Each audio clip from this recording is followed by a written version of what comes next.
Eva Joly l'a dit, il faut désormais renoncer à honorer la mémoire de Jeanne d'Arc parce que Jeanne d'Arc serait un des symboles de l'ultranationalisme français. Alors c'est une affirmation qui nous laisse un peu dubitatif. On pourrait la comprendre si elle venait d'un badaud quelconque qui est habitué à voir Jeanne d'Arc reprise par le Front National et des groupes nationalistes parfois encore plus radicaux. Mais de la part d'une candidate à la présidence de la République française, il y a de quoi quand même être très étonné. Parce qu'enfin, Madame Joly n'est pas sans savoir que dans l'histoire de France, toutes les factions, tous les partis, tous les groupes ont tenté de reprendre Jeanne d'Arc à leur profit. Depuis les catholiques, évidemment, qui ont vu la pucelle guidée par les voies divines, jusqu'aux anticléricaux, qui ont vu au contraire dans cette jeune femme un modèle de courage qui a fini brûlée vive par l'inquisition religieuse. Jeanne d'Arc a été aussi reprise par les républicains de gauche, dont Eva Joly se dit pourtant l'amie. Ces républicains de gauche qui, tout au long du XIXe siècle, n'ont cessé d'honorer sa mémoire et de la faire enseigner dans les écoles. Jeanne d'Arc a même été reprise par exemple par des groupes féministes, qui voyaient le combat d'une des premières femmes, de premières grandes femmes de l'histoire à s'imposer.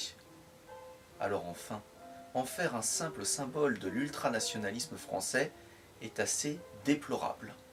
On se demande quelle idée a pu passer par la tête d'Eva Joly, d'autant que Jeanne d'Arc est finalement une personnalité assez consensuelle, contrairement à des hommes de grande valeur d'ailleurs, comme Robespierre, comme Léon Blum, comme Napoléon, mais qui tous ont pu être contestés, ont pu déclencher une certaine polémique. Jeanne d'Arc, elle, avait toujours été finalement assez bien acceptée par l'ensemble des Français, qui voyait en elle un symbole de rassemblement national. Alors, qu'est-ce que Eva Joly reproche à cette pauvre Jeanne d'Arc? Premier point, Jeanne d'Arc serait une icône médiévale. Eh bien oui, Madame Joly. Que voulez-vous? Que voulez-vous? La France est un pays vieux de plusieurs siècles, de plus d'un millénaire. Il est tout à fait naturel que, comme pour toute grande nation d'ailleurs, la France ait des références historiques qui remontent à la Renaissance, qui remontent au Moyen-Âge, qui remontent parfois même encore plus loin. Il n'y a rien de honteux à ça. Est-ce qu'on doit se contenter d'honorer la date de naissance de Valéry Giscard d'Estaing ou de René Coty? Ce serait totalement ridicule. Mais en réalité, le vrai reproche qu'Eva Joly, et que beaucoup de ses amis font d'ailleurs à Jeanne d'Arc, elle l'a formulé clairement. Jeanne d'Arc, pour elle, est le symbole de la pucelle qui va bouter les anglo-saxons hors de France. Et ce symbole ne lui semble pas adapté. Eva Joly n'aime pas ce symbole. Ce serait pour elle de l'ultranationalisme. C'est assez étonnant. Parce que dans ce cas, pourquoi est-ce qu'elle se revendique des femmes de la résistance française? La résistance française n'était-elle pas aussi un symbole d'ultranationalisme? Jean Moulin, Charles de Gaulle, n'ont-ils pas refusé l'ouverture à l'autre, à l'étranger, à l'allemand? N'ont-ils pas bouté l'allemand hors de France? En quoi célébrer les hommes qui ont bouté l'allemand hors de France serait plus déshonorant, plus honteux que célébrer celle qui en a chassé les Anglais?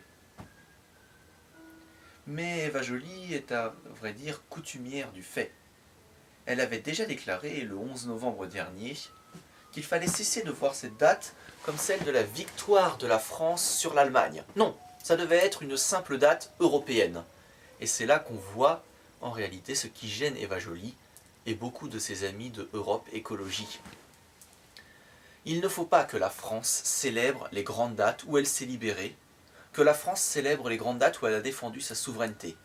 Parce que, dans l'Europe actuelle, telle que la prônent les Verts et beaucoup de leurs alliés, les souverainetés doivent être justement mises sous tutelle.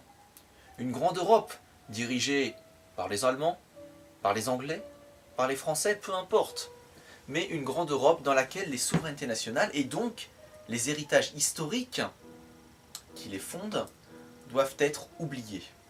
Célébrer Jeanne d'Arc, c'est rappeler quelque part que la France a pensé un temps, a pensé très longtemps même, plusieurs siècles, que la France a pensé qu'il était essentiel de défendre sa souveraineté, d'être maîtresse sur ses propres terres.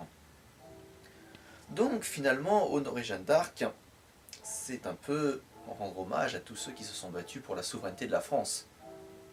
Et c'est pourquoi il faut cesser de l'honorer. Il faut cesser de fêter le 11 novembre. Mais assimiler tout cela de l'ultranationalisme est un stratagème qui donc se comprend, mais qui est particulièrement malhonnête. Tout pays souverain, tout pays défendant son intégrité territoriale contre une invasion étrangère, serait donc ultranationaliste?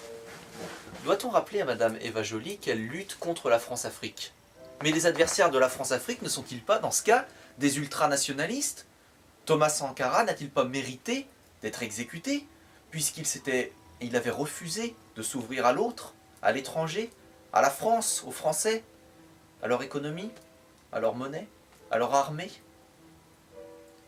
Il faut finalement aller jusqu'au bout de sa logique. Si Madame Joly considère que les souverainetés nationales en Europe ne méritent plus d'être honorées et défendues, alors il faut étendre cette logique à l'ensemble du globe. Ou alors il faut cesser de dire que rendre hommage aux grandes figures de l'histoire de France serait ultranationaliste. Ce n'est pas détester les Anglais que rendre hommage à celles qui, il y a déjà plusieurs siècles, les a chassés lorsqu'ils ont envahi la France. Le jour où Madame Eva Joly demandera aux Anglais de cesser de fêter les victoires, ou les défaites pour nous, de Waterloo ou de Trafalgar, alors ce jour-là peut-être sera-t-elle légitime pour donner des leçons de cohésion européenne. En attendant, on se demande pourquoi ce serait encore une fois la France qui devrait renoncer à honorer les grandes figures de sa souveraineté. Pourquoi ce serait finalement la France qui devrait toujours faire le premier pas et faire l'effort.